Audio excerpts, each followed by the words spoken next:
Hello everyone, good afternoon and welcome back to my Bangla blog channel it's Rimjhim. আজকে দুপুরবেলা থেকেই ব্লগটা শুরু করছি। আজকে যদিও উইকেন্ড নয়, অনেক কষ্টে আজকের দিনটা ম্যানেজ করে আমরা কলকাতা বইমেলাতে যাওয়ার সময় বের করতে পেরেছি। Yes, today we are going to Kolkata book fair. তো অ্যাকচুয়ালি কিছুতেই সময় হচ্ছিল না। উইকেন্ডে ভেবেছিলাম, আগের উইকেন্ডটা ভেবেছিলাম যাব, বাট হয়নি। আর এই সপ্তাহের মধ্যে একদিন ম্যানেজ করতে হবে। তো এই জাস্ট আমি স্কুল থেকে ব্যাক করলাম। এখন মোটামুটি অনেকটাই দুপুর, আমি তো দুপুর মানে একদম ফুল স্কুল করেই ফিরলাম। দেন এসে লাঞ্চ টাঞ্চ করে ফ্রেশ হয়ে রেডি হয়ে গেছি। এখন আবার সমস্যা হচ্ছে, বর্ধমান লোকাল ক্যান্সেল চলছে। তো যাই হোক, দেখি এখন কোন ট্রেন অ্যাভেলেবেল পাবো। কারণ আজকে ব্যান্ডেল থেকে যাব না, কারণ গাড়ি নিয়ে আসতে খুব প্রবলেম হয়। আজকে এসআরকে যেহেতু গাড়িটা ব্যান্ডেলে রেখেছে, তো দুটো গাড়ি রাত্রেবেলা আনতে খুব প্রবলেম হবে। তো আমি আজকে বর্ধমান লোকাল ধরেই যাব। যদিও বর্ধমান লোকাল যেহেতু চলছে না, মেবি পান্ডুয়া লোকাল বা সামথিং কিছু। তো যাই হোক, চলো আজকে অনেকটা বেলা করে, মানে অনেকটাই দুপুরবেলা করে বেরোচ্ছি। প্রায় কলকাতা পৌঁছাতেই মনে হয় প্রায় 5টা সাড়ে 5টা বেজে যাবে। তো দেখা যাক কী না কি হয়। অ্যাকচুয়ালি আগের ইয়ারে আমাদের বিয়ের সময় একদম বইমেলাটা পড়েছিল, সেই কারণের জন্য আমরা যেতে পারিনি। আর তার আগের বছর কোভিডের কারণে বইমেলা হয়নি। তো বইমেলা এমন একটা জিনিস, সেটা একবার না গেলে প্রচণ্ড একটা অস্বস্তি হয় ভেতরে। তো ফাইনালি আজকে যেতে সময় পাচ্ছি এবং ফাইনালি যাওয়াটা হচ্ছে। তো হোপসো যে খুব খুব ভালো লাগতে চলেছে। আর আমার ভ্লগিং চ্যানেলেও মেলাতে যাওয়ার এক্সপিরিয়েন্সটাই প্রথম, তো আশা করি তোমাদেরও ভালো লাগবে। তো চলো আমার সাথে সাথে তোমরা যারা যেতে পারো নি বইমেলায় বা যেতে পারবে না দূরে থাকার কারণে, তারাও ঘুরে নেবে একবার। তো চলো আপাতত যাওয়া যাক, দেন যেতে যেতে তো কথা হবেই। তো চলো।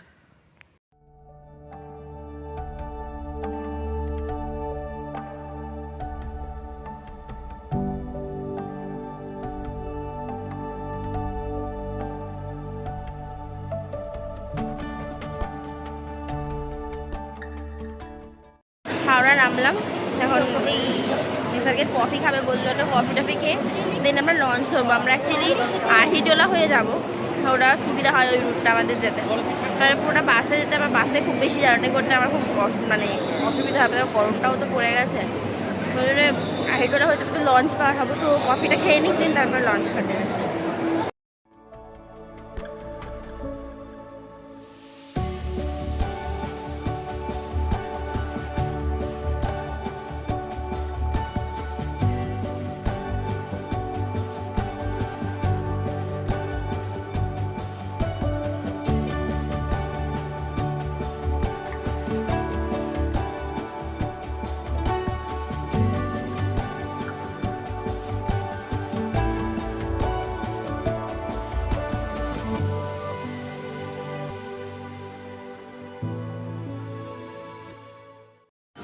আমার পেয়ারা খাচ্ছে, কিন্তু প্রচণ্ড গরম পড়ে গেছে। দেখে মনে হচ্ছে আমরা জ্যাকেট পরে রয়েছি এদিকে বলছি আমি, কিন্তু ইচ্ছা করে আর খুলিনি।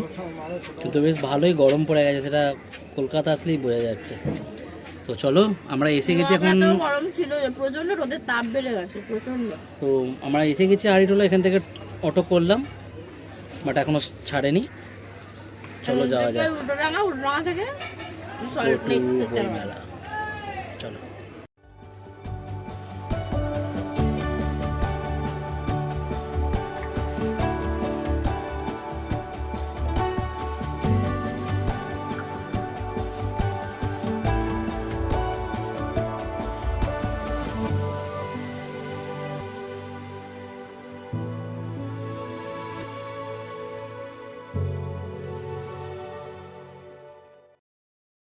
আমরা ঢুকে গেছি বইমেলার মধ্যে। তো ঢুকে যাওয়ার পর সব থেকে বেশি কনফিউজ লাগে, এত বইয়ের দোকান থেকে আমি না ভাবতে পারি না। আমরা সব নিয়ে নিই তো একটু ঘুরে নিই, দেন তারপরে কথা বলছি দাঁড়াও।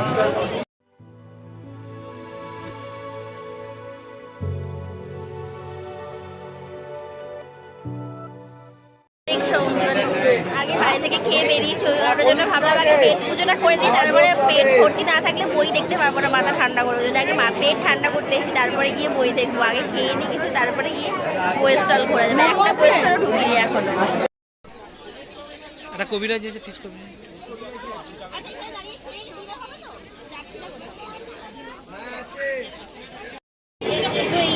তো আমরা দুটো প্লেট নিয়ে নিয়েছি, দেখো মতো খেয়ে পেটে ঠান্ডা করে দেন, তারপরে স্টলে যাবো। তো আগে খেয়ে নিই, নাহলে দুটো হাতে খেতে পারবো না। আমাদের খাওয়া দাওয়া কমপ্লিট, আমরা এবার বইয়ের লাইনে দাঁড়িয়েছি। আমরা এখন রয়েছি পত্রভারতীর লাইনে, কারণ আজকে পত্রভারতীতে শায়ক আমান প্রেজেন্ট রয়েছেন। তো অ্যাকচুয়ালি উনি স্টলের মধ্যে নেই, স্টলের সামনেটায় আছেন, ওখানে উনি সাইন করছেন। তো আমরা আপাতত স্টলে ঢোকার লাইনটাই দিয়েছি। লাইনটা এই যে বিশাল লাইন, ওই যে এটা হচ্ছে স্টল ইয়েলো কালারের, এই যে লাইনটা এখন এগোচ্ছে। আর ওই কেনার পর দেন তারপরে শায়ক আমানের সাথে হোপফুলি দেখা হবে, কারণ সেই লাইনটাও আবার বিরাট বড়। তো জানি না ওই লাইনে গিয়ে ওনার সামনে পৌঁছতে পারবো কিনা, বাট দেখা হলে তো খুবই ভালো হয়।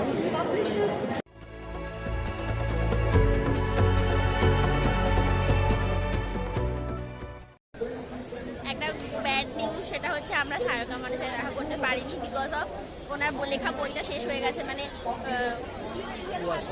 না বলে দিলাম পত্রভারতীতে, ওখান থেকে এই বছরই ওই কুয়াশার ফুলটা রিলিজ করেছে। আর ওনার ওই বইটাই শুধু আছে, অন্য কোনো বই নেই। এবার ওনার বই ছাড়া তুমি সাইন করাতেও পারবো না, আর উনি মানে দেখতেও পারবো না ওনাকে। তো বেকার, কুয়াশার ফুলটা আউট অফ স্টক হয়ে গেছে। তো ওই জন্য ওখান থেকে এমনি দুটো বই কেনা হলো। দিয়ে এখন আমরা দেশে লাইন দিয়েছি, দেশ পাবলিকে ঢুকছি। যতদূর মনে হচ্ছে কোনো একজন আছেন এখানে, দেখা যাক কে আছেন। যদি থাকেন তো ভালো, না মানে আমাদেরই ব্যাড লাগে, আমরা সত্যি কাউকে দেখতে পাই। তো এই হচ্ছে দেশ পাবলিকেশনের ভিতরের অবস্থা। আমরা বিল করতে এসে পুরো এরকম আটকে গেছি। যা ঘেমে নিয়ে স্নান করে গেলাম, তারাও বেরিয়ে কথা বলছি।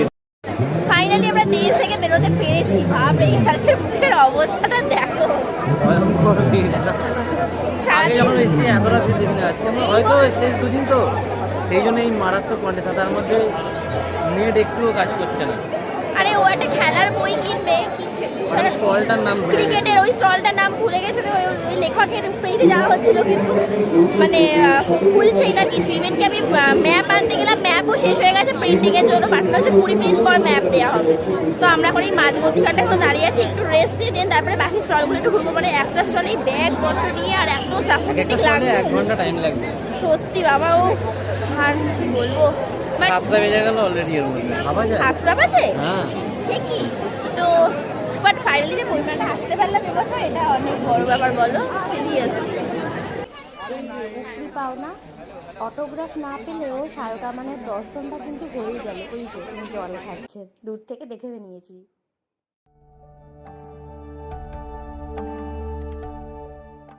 অনেকক্ষণ ধরে খুঁজে খুঁজে একটা যদিও বা ম্যাপ পেলাম। ম্যাপটা দেখছি মানুষজন সেখান দিয়েই যেতে আসতে হবে। মানুষজন এত বেশি ইনসেন্সিবল হয়ে উঠেছে আজকাল। বই কেনা কমপ্লিট। এই যে হাতে, আমার হাতে আর ওর হাতে, হাতে দেখিয়ে দাও কতগুলো, ব্যাগটা দেখিয়ে দাও। প্রচুর প্রচুর, ইভেন কি আমাদের ব্যাগেও রয়েছে, হাতে ধরতে পারছি না বলে এত। বই শপিং আমাদের কমপ্লিট। এবার আমরা যাচ্ছি গলাটা ভিজিয়ে এবার বেরোবো বাড়ির উদ্দেশ্যে, কারণ এখন বেরোলেই বাড়ি ফিরতে 10টা বাজে। তো চলো, বইগুলো তো খুব ভালো কাটলো। বাকি কিনেছি না গেছি সব বাড়িতে গিয়ে শেয়ার করবো।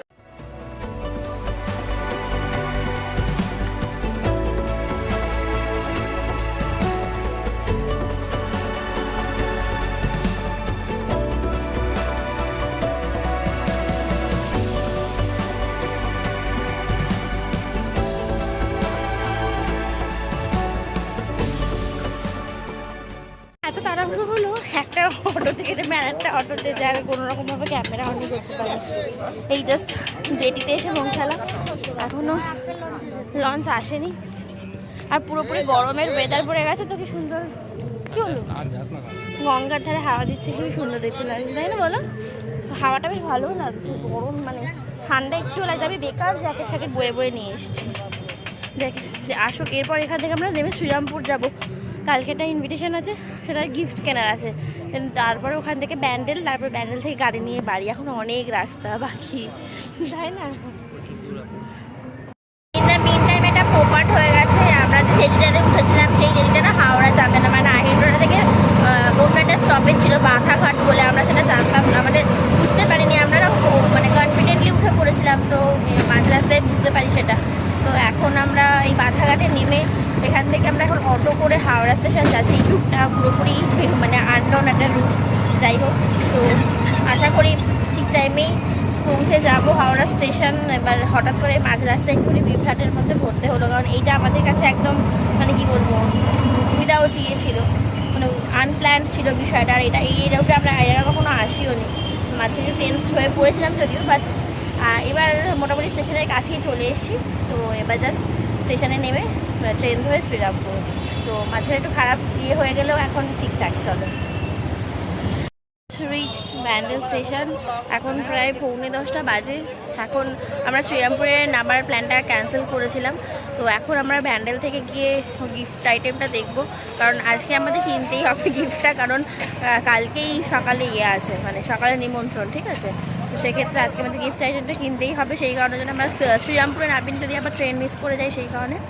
তো এখন স্যারকে কাছে গাড়িটা বের করতে, তো আমি আপাতত দাঁড়িয়ে ওয়েট করছি ও আসুক, দেন দেখি কি গিফট নেওয়া যায়, দেন গিফটটা কিনে বাড়ি। আর শরীর চলছে না, ডেড টায়ার্ড পুরো। কালকে বাড়ি ফেরার পর আর কথা বলা হয়নি, এতটাই টায়ার্ড ছিলাম আর এতটা লেট হয়ে গেছিলো। তো বইয়ের ব্যাগটা কোনো রকমে এই বাড়িতে নামিয়ে দিয়েই ওই বাড়ি চলে গেছিলাম। অ্যান্ড তারপরে আর সময় হয়নি সকাল থেকে, যেহেতু আজকে অনুষ্ঠান বাড়িটাও ছিল। তো তোমাদের দেখিয়ে দিচ্ছি কটা বই কিনেছি আর কী বই কিনেছি, খুব শর্টেই দেখাবো, কারণ কী বই কিনেছি সেটার ব্যাপারে ডিটেলস দেখাতে গেলে তো আর একটা মানে এক্সট্রা একটা নতুন ভিডিও হয়ে যাবে। তো প্রচুর বই কেনা হয়েছে, আর সেটা বইতেই আমি আর এসআরকে পুরো টায়ার্ড হয়ে গেছিলাম। তো তোমাদের দেখিয়ে দিচ্ছি চট করে যে কী বই কিনেছি। অ্যান্ড সেটা দেখেই আজকে ব্লগটাকে এখানেই শেষ করছি। কালকে ব্লগটাকে রাত্রিবেলা শেষও করা হয়নি, আজকে এখন এডিট করতে বসে আমি দেখছি যে এবার ব্লগ শেষ করা হয়নি। তখন চলো তাহলে বইগুলো শেয়ারও করে দিই আর ব্লগটাও শেষ করা যায়। তো চলো ঝটপট দেখিয়ে দিই। হচ্ছে আমার 2023-এর বইমেলার কালেকশান। তো এখানে দেবারতী মুখোপাধ্যায়ের নতুন যে দুটো বই বেরিয়েছে সেই দুটো বই কিনেছি, লেজ আর জন্তু, যেটার দুটো পড়া মানে এই লেজটা পড়া হয়ে গেছে, এইটা আমার অনেক দিন ধরে কেনা হচ্ছিল না, দাশগুপ্ত ট্রাভেলস, সেটা কিনেছি। এবারে অর্পিতা সরকারের আমি অনেকগুলো প্রায় 7-8টা মতো অর্পিতা সরকারের বই কিনেছি। এটা দীপান্বিতা রায়, অর্পিতা সরকারের এই যে এইটা হচ্ছে অর্পিতা সরকারের স্টাফ পুরোপুরি, এই যে এইদিকে আছে 7-8টা মতো বই কিনেছি অর্পিতা সরকারের। এই যে ওইটা পুরোটাই অর্পিতা সরকারের, এই যে পুরো এই কটা বই কেনা হয়েছে অর্পিতা সরকারের। এই বইটা আমি অনেকদিন ধরে ফ্লিপকার্টে অ্যাড টু কার্ট করে মানে উইশ লিস্ট করে রেখেছিলাম, বাট কেনা হচ্ছিল না, তো এইটা কিনেছি। হিমাদ্রি কিশোর দাশগুপ্তর দুটো বই কিনেছি, 3টে বই কিনেছি, এই 3টে অ্যাকচুয়ালি, এই যে এই 3টে বই কিনেছি। আর এটা অ্যাকচুয়ালি কিনেছি এটার অ্যাকচুয়ালি দুটো কপি কিনেছি, একটা এসআরকের জন্য কিনেছি আর একটা কিনেছি ভালো দাদার জন্য গিফট করার জন্য, বাট এখন অবধি দেওয়া হয়নি সেটা। আর এটা পড়ে আমার ভালো লেগেছিলো কন্টেন্টটা, তাই এটা কেনা হয়েছে। বেসিক ব্যাপারটা হচ্ছে যে বইমেলায় বই কেনার পিছনে এমন নয় যে আমি প্রচুর মানে লিস্ট করে নিয়ে যাই, যেগুলোর আমার এই কন্টেন্ট দেখে ভালো লাগে সেই কন্টেন্ট দেখেই কিনি মোস্ট অফ দ্য ক্ষেত্রে। আর সেরকমই মানে সেরকম কন্টেন্ট দেখেই আমি দেবারতী মুখোপাধ্যায়ের প্রেমে পড়েছিলাম। তো অর্পিতা সরকারেরও আই হোপ প্রেমে পড়ার মতোই হবে, কারণ আমার এই বইটা পড়ে তো খুবই ভালো লেগেছে। আমি পড়েও ফেলেছি একটা বই, এই বইটা পড়েছি, আর একটা বই শুরু করেছি, সেই ডায়েরিটা শুরু করেছি। তো আই হোপ যে ভালোই লাগবে। তো এই হচ্ছে আমার এই বছরের কেনাকাটা। শায়ক আমানের 2-3টে বই কেনার ছিল, বাট নতুন বইটা শায়ক আমানের আউট অফ স্টক হয়ে গেছিলো, আর বাকি বিভা পাবলিকেশনে আমরা যাওয়ার পসিবল হয়নি আমাদের পক্ষে। তো এই হচ্ছে আমাদের এই বছরের বইমেলার কেনাকাটা। তো আমার ফ্যামিলির মধ্যে যারা তোমরা বই প্রেমী মানুষ আছো তারা প্লিজ লিখে জানিও যে আমার কালেকশন কেমন লাগলো তোমাদের, আর তোমরা কি আমার বইয়ের কালেকশন দেখতে ইন্টারেস্টেড, তাহলে তোমরা আমাকে সেটা কমেন্টে লিখে জানিও। আমি চেষ্টা করবো যে আমার বইয়ের কালেকশনের উপর একটা ভিডিও করার। এই যে পিছনের আমার যে আলমারিটা দেখছো, এই আলমারির এই আলমারির নিচের যে তাকটা, এই তাকটার পুরোটাই আমার বইয়ের ঠাসা, সেটা কিছুটা গিফটেড, কিছুটা নিজে কেনা, আবার কিছুটা প্রাইজ পাওয়া। তো বই প্রাইজ পেতে প্রচণ্ডই ভালো লাগে। না গিফট পেতেও। তো এটাই হচ্ছে ব্যাপার। তো আমি প্রতি বছরই এরকমভাবে আমার কালেকশন বাড়াই। তো আগের বছর বইমেলা, কলকাতা বইমেলা যাওয়া হয়নি, তো এই বছর গিয়ে পুষিয়ে নিলাম পুরো। আমি সারা বছর একটু একটু একটু করে অল্প অল্প সেভিংস করি বইমেলার বই কেনাকাটার জন্য, কারণ এটা অনেকটাই বাজেট, মানে যে বাজেটের বইটা কিনেছি সেই বাজেটের একটা পুজোর শপিং হয়ে যায়, ঠিক আছে। আমি পুজোর শপিং 10,000 টাকার করি না, তাই জন্য 10,000 টাকা নয় এখানে, বাট অ্যাবাভ 5,000-এর ওপর বইয়ের শপিং করি আমি প্রতি বছরই। তো যেটার জন্য সারা বছরই একটু একটু করে জমাতে হয়। আমি এতটাই বই পাগল মানুষ। তো তোমরা যে লিখে জানিও যদি তোমরা আমার বইয়ের কালেকশন দেখতে ইন্টারেস্টেড হও, তাহলে আমি অবশ্যই আমার ওই পিছনের কালেকশন থেকে অ্যান্ড আমার নতুন নতুন কালেকশন থেকে অ্যান্ড আইডিয়াসও তোমাদের সাথে শেয়ার করতে পারি। তো আজকে ব্লগটা এই অবধি রাখছি। যদি কিছু ভালো লাগে তাহলে please do like, comment, share and please please please subscribe to my channel it's Rimjhim. দেখা হচ্ছে খুব তাড়াতাড়ি আরও একটা মিষ্টি মিষ্টি ব্লগ নিয়ে। ততক্ষণ জন্য tata, all of you, stay happy, stay kind and stay positive, tata.